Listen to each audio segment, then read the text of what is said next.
What is going on, guys? Welcome back to the channel. Today I said something big was coming and I meant it. So today these seats are coming out of the car. These horrible seats coming out of the car. We are going to be putting some bucket seats in the car. So it's going to be a race car finally, sort of, I guess.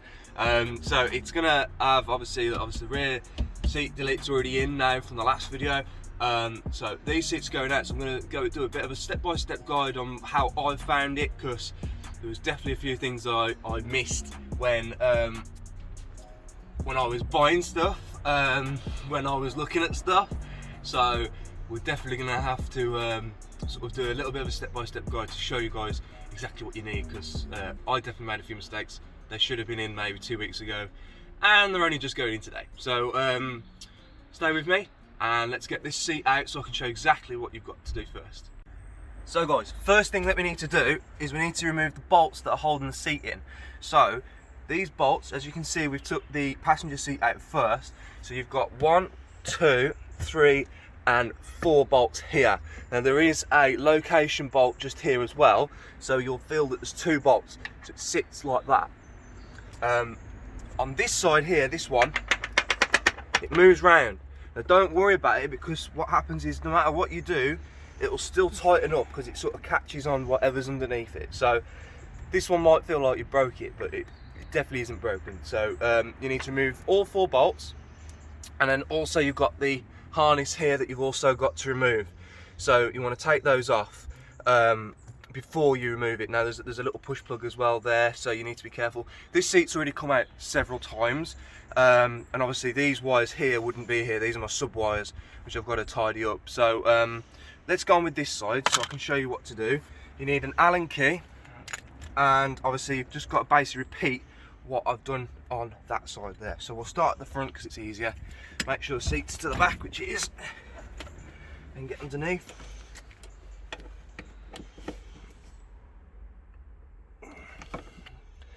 Nice and tight. There we go.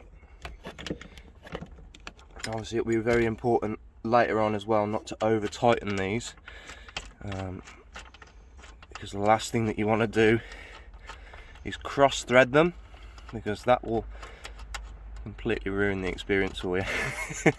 You'll have to take it to a garage probably. So 1, and then on the other side there's another one. Bugger. 2. Now when it comes to the back, you're going to have to probably slide the seat forward. Let's see what we can do. Get my jeans dirty. Now as well, the other reason why I wanted to get rid of these seats, and this is quite funny, can you see this stain here? And what happened was we were driving home literally the other day, and somehow a pigeon managed to curve its crap and it come through the window and hit me. So I don't know if that's good luck or bad luck, but let me know in the description below. So yeah, get rid of that because it's disgusting. Thank God. I was going to clean it, but I knew the seats were coming this week. So putting that forward, and then Allen key. It's quite a big Allen key. So again, the other one down here. The other thing I'm worried about is this thing. Now, this is set up, and if you remember from my last video, one of my last videos, back in the summer, I bought that, and I'm hoping I can still use it because these seats are going to be a lot lower than these ones. These things, they weigh about 21 kg, I think they are, and the seats I bought are around 8 to 10. We'll show you those guys in a minute, but so that's that one out. As you can see from this one, this is the other thing. Now these are my other subwoofer wires, but the cable for this is down here. The actual bolt is down here. I'm going to have to take this out a bit. Probably should have hoovered first. Oh well. So you can see just here, there's the location bolt. You don't want to take that one out, location bolt, and that's the bolt that's holding it in. It looks exactly the same as the other 3 that you've just took out. You don't remove the other one because that holds it in place. and you'll know that you've got the seat in properly if you hook it around that.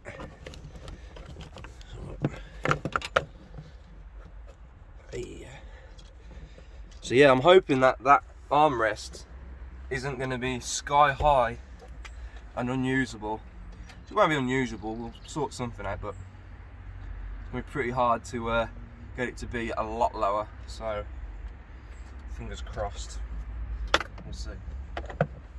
Oh. And that is it. So that seat now can come out. Now I might need to just crack the handbrake to allow us to go forward a little bit.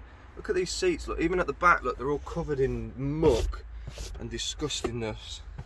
And the other thing, you know, they're so heavy and bulky. They're going to be great if you're a daily driver, but I guess this is kind of a daily driver. But at least it's going to be a little bit more supportive. So I'm going to crack the handbrake, get us out a little bit further down past this car, just to allow us to be able to get this out without damaging anything. So forward. Is this how low we're going to be, Hals? Right. Shouldn't really do this, but let's give it a push.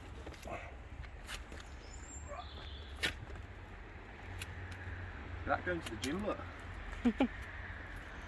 Will the water go down your bum then? I'll tell you. Have we got enough room? Probably not.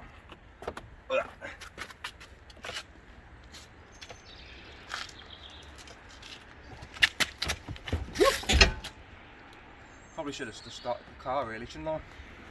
Oh well. Probably. Just come right out now, so that comes forward. Oh, you bugger! You got them then? I have, I've got them now, bro. New seats. Are you going to fit in then? What are you trying to say, bro? I was a bit worried about it for you. I've got to lose some weight, bro, like the car has. Ah. So guys, the seats, these are the difference in the seats, as you can see. So these are OMP TRS Legends, so they're actually a continuation of the OMP line. I believe it's quite hard to get these, but I think you can still get them somewhere, but they are, I think, discontinued, I'm not too sure. So these seats, they do have a 5-point harness, and they have like the foam on the bottom, so you can actually interchange these with other seats, which is good.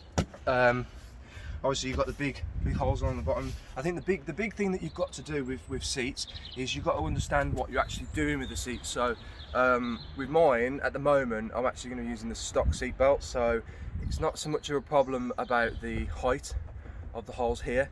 Now if I was to run harnesses, I would probably have to get rid of this bolster along the bottom, because to get my shoulders to fit I would have to slouch.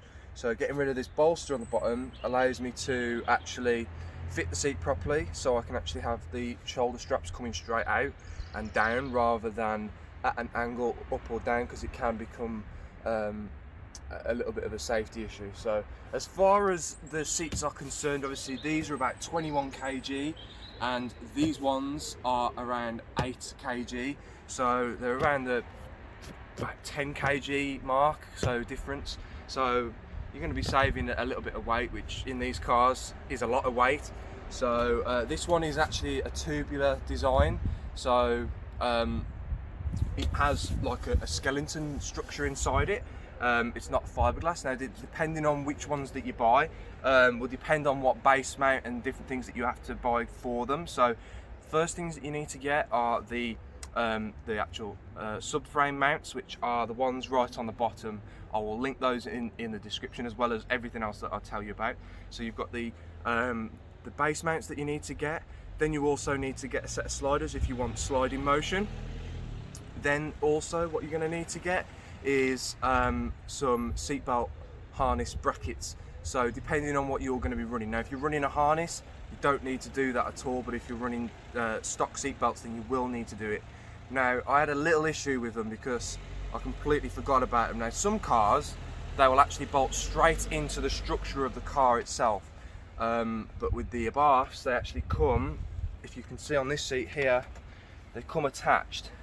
So we'll take this seat inside in a moment and I'll show you how to remove that seat belt so you can actually use it with these seat belts themselves. So the bracket that you need to use, if you come down this side here, at the moment we've just got it sort of on and ready to go, but you used to use these seatbelt brackets, so they run along the bottom. We'll show you that inside, but there's the seatbelt. This is the actual mount, the floor mount itself. So floor mount, then you put the rail on top of the floor mount, and then those on top of the rail, and then go into the car, into the seat. But we'll go through all that once we get into the actual house. It really then, this is actually ready to go in the car as it is at the moment. So as far as a drop concerned, it's going to be a massive difference with the height, which everyone complains about with these. And then, you know, if we want to run harnesses, we can. So happy days. So first thing that you guys are going to need to do is you need to take the plastic off here to get this out. Now this has got a bolt that is this size, and this is, I believe, yeah, a 17mm. So you need to remove this off here. To get to it, it was a little bit of a pain the first time round, and this time there's these screws on here, and I've just kind of released these a little bit. But you've got to pop the plastic off to get to this bolt, the bolt underneath here. So you need a 17mm for that bolt, and you're going to need a Torx bit, and the Torx bit for these is a T25, pretty much the same as everything on this car, a T25. So these have got to come out. The reason why these have got to come out is because this is obviously going to be attached to the sort of adjustment on the seat, and obviously there's going to be some piece of metal or something behind this. I've not seen this, so I don't know, but I believe there's going to be something holding it to part of the structure on the inside to allow the movement to happen. So I need to remove that. Yeah, so as you can see, it was screwed into there, and now that should now release, because this plastic here is moulded round it. It's not actually moulded to this particular thing. So this is the tricky bit, and it's quite horrible. If you're getting rid of your seats, you're not going to be too bothered, but because I'm keeping these seats, it's a bit of a pain. Now the first one I released was underneath here. If you reach underneath, there is a latch underneath there, and you can see that. Can they see that? So underneath there, you pull that one up, and that comes out. Same with the rest. There's another few. It's really horrible work. It sort of slips underneath this seat here, and you have to break it. Not break it, but you have to release it from underneath there. It's quite hard to do. It took me a few minutes the first time. Come back to that one in a minute. At the end, there's one here as well. It might help you with the rest. And the whole idea is that it should just pivot round. So you're not actually taking this plastic off completely. You are just removing it enough just to get to the bolt. Sometimes, I think the last time I did it as well, I actually changed the angle of the seat. Oh, you bugger.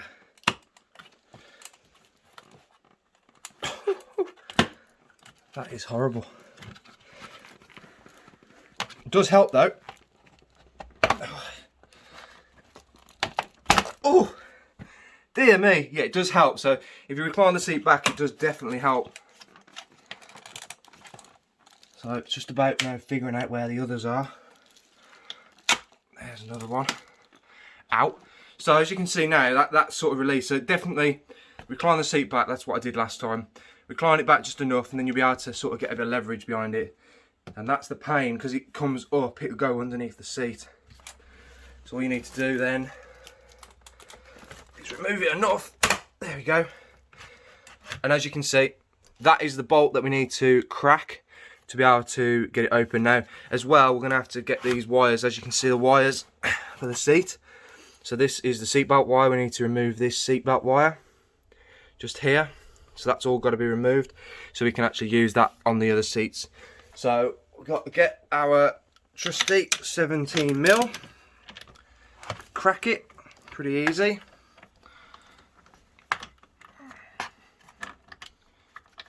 move it with your hand. That should come loose. There we go.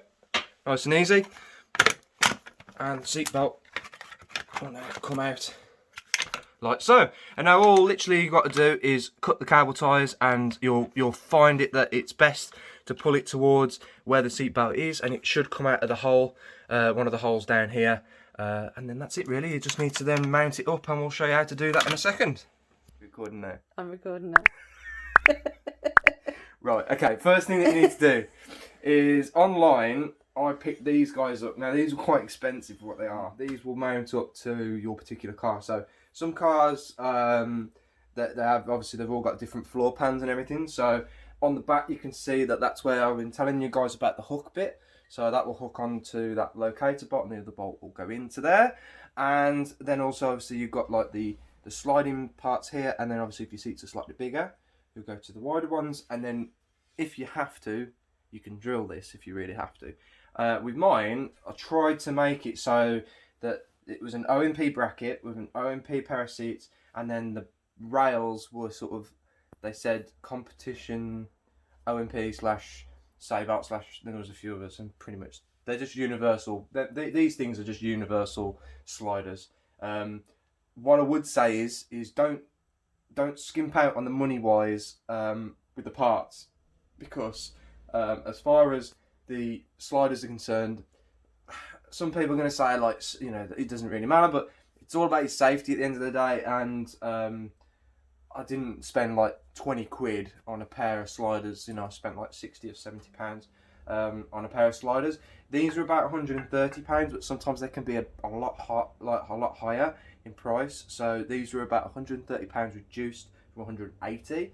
And then the other thing, this is the big thing, this is what I got wrong, is thought that they would either come with the seats or something, or it would actually, in most cars, these things are already mounted to the car itself. Not the case with the Abarths. So you have to, obviously, like I just shown you have to take the seatbelt off and mount it onto this. Now, the other problem I've had is that this nut that's on the back of this bit is not an actual proper size. Now I don't know whether that's an error on GSM's part, but it doesn't really make too much of a difference. What I've done is I've just put a washer, and then I've put another bolt, like a bolt through that's slightly larger than the stock bolt, and then tightened it up. So that ain't going nowhere anyway now. It's pretty secure. Hardware I got from B&Q, and some of the hardware I'd already sourced. So that will now, you have to buy the specific one. So I think these were about £39, and I had to buy them for two, so 60 something odd pounds for both seats. And these are OMP specific. You can get them for different seats, and they bolt on underneath everything. So you've got the seatbelt mounts. You want it as close to the seat, so obviously it will stay with the seat when you bolt it up. Now there is other types of seats, guys. Now obviously the most common seats are like fiberglass back. These are tubular. And basically some of them are mounted on the side. Now, depending on your seats, you might want to just ask them, are they mounted on the bottom or are they mounted on the side? There's pros and cons to both. These obviously don't have then the adjustment of sort of giving it a bit of canter, a bit of tilt. And obviously when you have the side mounts on, you can actually bolt them into the side of the seat, and sometimes you can just get a bit of leverage back on yourself or a bit forward on yourself. It's probably a slightly better type of way of mounting, but me and Morgan have both mounted them to the floor as they are, you know, straight into the floor. So it really just depends on what you guys want yourselves. And I think this is a little bit different to some people's videos, because every single video I was trying to find online was showing you fiberglass seats where they're bolted into the side. So these are going to be bolted into the bottom. The first thing we've got to be able to do then, guys, is I've actually kind of already done this one, so I can sort of walk you through it. What you've got to do, first of all, is make sure that these things mount up to the actual seat. So these are OMP seats. They will definitely work. I mounted it underneath just like that, so it will mount just there. And then obviously there's the groove bit at the bottom. Now, when you buy those ones, they also, I've left it on here, but it comes with just literally this bit removed. I'll put a picture up to show you that in a second. It'll come up on screen. and basically that goes on the other side just to make sure that the seat is leveled, so we don't have any tilt to one side or the other. And really all it is making sure that the holes will line up. Now the universal bracket didn't line up, so all I've had to do is basically use this as a template, which is fantastic because this was a great template. I put the one hole and then obviously try to make the holes line up. Right, so I'm going to do this a little bit differently, guys. Some people do it where they'll take it out to the car and mount it up. I sort of want to just see whether it will fit with the standard holes and everything. So how I've done this is I've just sent a bolt through here. As you can see, I've already kind of had this dogged up earlier on just to test it. I just trusted the holes that we got already. So that goes on there. Then we want a washer and a nut. And what I'm going to do is I'm going to send the whole frame so it's going to sit backwards on itself. I'll put that one in there. And then we've got another washer and another nut. I'll put it on the other side. This again can be a little difficult if they don't quite line up.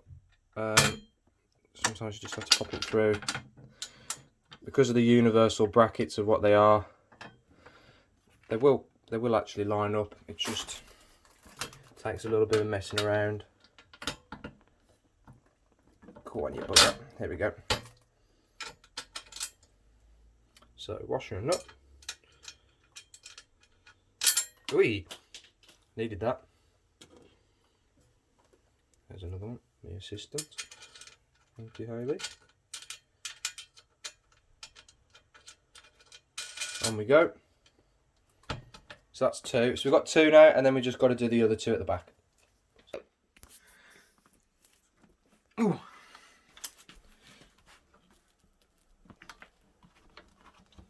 There we go. So back hole, exactly the same. Sort of get it to line up a little bit first, that would help. And this is probably the most disgusting bit because you get grease all over your hands, everywhere. It's just covered, my hands are covered in it. That's probably a good idea while we're in the kitchen. Give my hands a quick wash.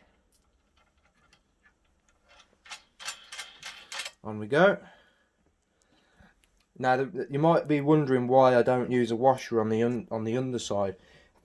That is purely because there is literally no room for a washer on this side of the on that side of the thing. There's just no room. I wanted a washer on there, but trying to find one that would fit was just absolutely, it's just too hard to find. We were in B&Q last night for ages trying to find one. So maybe I might be able to find one in the future, but up until then we'll leave it as it is. Should be fine anyway, to be fair. Now the other thing that we've got to now figure out is to make sure, we might have to just loosen these bolts off slightly again and make sure that the actual floor plan is symmetrical. So to do that, probably best bet to do is to pull it towards the back and make sure that they mount up nice and neatly. Okay guys, so I have got the one seat obviously in now, and it is just a reverse now of basically putting the seats back in. So I'm just tidying up some wiring because obviously I've got a sub underneath the seat which isn't going to fit underneath the seat, and it's one of these like a OptiSound sub, just like a slimline one. It won't fit underneath the brackets because they are really low now. But I found this, so basically you could pull this all apart and it's an absolute pain, but there is actually like a quick release on the seatbelt harness itself, which is fantastic for being able to route these basically through. See how that one sort of sat there, and I thought I would leave it like that, but all it is a little, basically like a flathead, and you twist that and it will pop out of its little bracket just down here, so you can route that through the actual seat and click it back into place, which is fantastic. So that's what I'm going to do in a minute. So I'm just routing the wiring. I've also obviously got this little projector I've just cable tied up for a minute. I'm just going to try and get that shining in the right place before I permanently mount it somewhere. And yeah, so I'm just trying to sort all the wiring out. Obviously I've got like my power wires here, and I've got like a little bit of a USB thing going on at the moment here, which I want to sort of wire in stuff properly at some point, but until then we'll do it by the way we're doing it. So we're just getting all the wires now nice and tidy as much as possible, and running other wires that are down here. So once that's in, then we should be able to get the seats in, and then the only other thing that we're going to need to do as well is we're going to need to put a resistor into these pins, and I'm going to figure out which pin it actually is. This one's for the seat belt, and then this one I believe is for the airbag. So you've got to put a resistor into one of these pins, or two of these pins at least, to take the airbag sign off. And it's the same sort of thing as well when you're actually changing steering wheels out. You just have to basically put a resistance in so it thinks there's an airbag in the seats or in your steering wheel. So let's get on with it. Let's finish off this little project now, just literally bolting these back in now we've get all the electrics all sorted.